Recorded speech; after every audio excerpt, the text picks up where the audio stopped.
Hello everyone, I am Sarita Srivastava from Mahatma Gandhi Shikshan Sansthan. Now I am going to teach Hindi Standard 5th. Welcome to Mahatma Gandhi शिक्षण संस्थान YouTube channel. बच्चों, आज मैं आपको इस video के माध्यम से आपके पाठ्य पुस्तक मकरंद से पाठ 10 जिसका शीर्षक है पापा ने झूठ बोला पढ़ाने जा रही हूँ। इस कहानी के लेखक हैं अल्केसांद्र रश्किन। तो बच्चों आओ पढ़ें। बच्चों, लेखक लिखते हैं कि पापा जब बच्चे थे तो अपनी अध्यापिका जी को बहुत पसंद करते थे। अन्य सभी बच्चे भी उन्हें पसंद करते थे। छोटे से पापा को वे बहुत ही सुंदर लगती थी। उनका नाम अफानासिया था। वे बहुत खुशमिजाज थीं, मगर वे सख्त भी थीं। सबसे बड़ी बात यह थी कि वे बहुत ही भली महिला थीं। बिना कारण के कभी नाराज नहीं होती थीं। कक्षा में उनका कभी कोई चहेता नहीं था। सभी को एक समान दृष्टि से देखती थीं। वे अपने सभी शिष्यों को पसंद करती थीं। अगर वे अपना घर का काम यानी कि गृह कार्य करते या नहीं करते या कक्षा में शोर मचाते तो वे उनमें से हर किसी से नाराज हो सकती थीं। सभी जानते थे कि वे इस स्कूल में 20 साल से पढ़ा रही हैं और सभी जानते थे कि वे सेखीखोरों का मतलब होता है डींग हाँकने वाला, चुगलखोरों यानी चुगली करने वाला या फिर लालची बच्चों को वह पसंद नहीं करती हैं। अध्यापिका जी का पढ़ाना हमेशा बहुत दिलचस्प होता था। यही वजह थी कि कक्षा में बच्चे बहुत ही ध्यान से पढ़ते थे। एक दिन की बात है बच्चों कि एक दिन किसी ने पापा के कमर में पिन चुभा दी। इससे उन्हें बहुत दर्द हुआ। उफ की आवाज़ उनके मुंह से निकली। इस पर अध्यापिका जी ने पूछा कि क्या बात है। पापा कुछ नहीं बोले। इस पर फिर अध्यापिका जी ने कहा कि अगर तुम्हारा पढ़ने का मन नहीं है तो कमरे से बाहर चले जाओ। पापा उठे और दरवाजे की तरफ जाने लगे। तभी दो लड़कियों ने चिल्लाकर कहा, जय ने उसे पिन चुभाई थी। अब शिक्षिका को ये बात पसंद नहीं आई। इस पर अध्यापिका ने कहा कि मैं चाहती हूँ कि जो चिल्लाया, जिसने उसे पिन चुभाई और जिन्होंने चुगली की सब क्लास से बाहर चले जाएं। क्यों? मेरी बात तुम्हें मंजूर है ना बच्चों? सभी बच्चे चिल्लाए हाँ।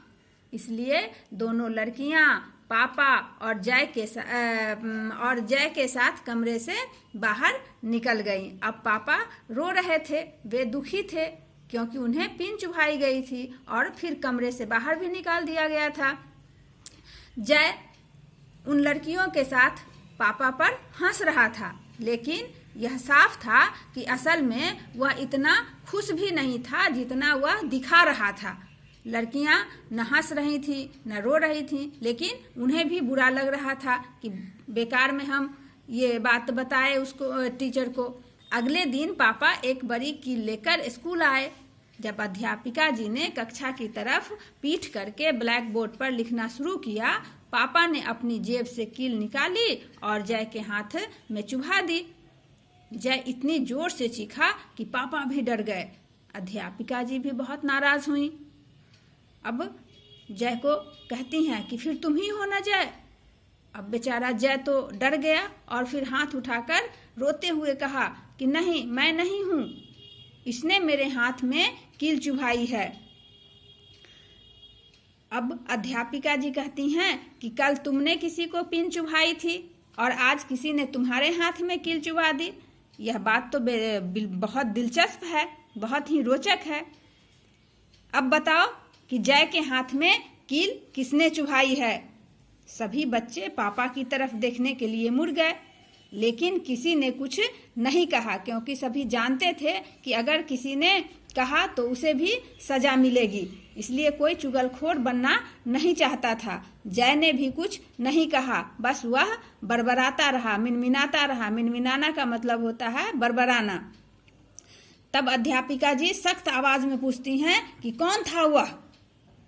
पापा इतना डर गए कि अचानक उन्होंने अपने को कहते सुना कि मैंने उसे नहीं चुभाया। अब यह बात अध्यापिका सुन ली।